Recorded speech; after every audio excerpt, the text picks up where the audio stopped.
আপনি কি জানেন বাংলাদেশে প্রতি ৩ জনে একজন মানুষ হাই ব্লাড প্রেশার বা উচ্চ রক্তচাপে ভুগছে? চলুন তাহলে আজকে জেনে নেই উচ্চ রক্তচাপ কী, কেন হয়, লক্ষণ ও এর সহজ সমাধান। হাই ব্লাড প্রেশার বা উচ্চ রক্তচাপ কী? রক্তচাপ হলো আমাদের রক্ত যখন রক্তনালী দিয়ে চলাচল করে তখন সেই রক্তের চাপ। যখন রক্তনালী দিয়ে রক্ত চলাচলে বাধা সৃষ্টি হয় তখন সেখানে চাপ বৃদ্ধি পায়। স্বাভাবিক রক্তচাপ 120/80 mmHg। এর থেকে বেশি হলে তাকে উচ্চ রক্তচাপ বা হাই ব্লাড প্রেশার বলা হয়।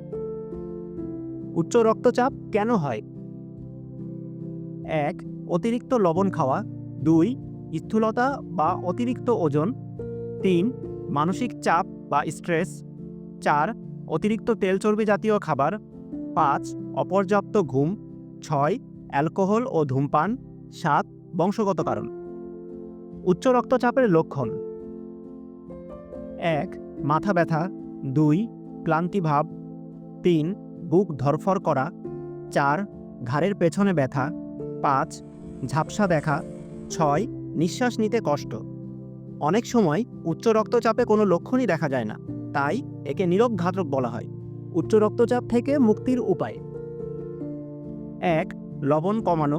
২. প্রতিদিন হাঁটা বা ব্যায়াম করা। ৩. শাকসবজি ও ফলমূল খাওয়া। ৪. পানি বেশি পান করা। ৫. স্ট্রেস কমানো। ৬. পর্যাপ্ত ঘুম। ৭. চিকিৎসকের পরামর্শ নেওয়া ও নিয়মিত প্রেশার মাপা। আর আপনার পরিচিত কারো হাই ব্লাড প্রেশারের এই লক্ষণগুলো দেখলে এই ভিডিওটি তার সাথে শেয়ার করুন। নিজে সচেতন হন এবং অন্যকেও সচেতন করুন।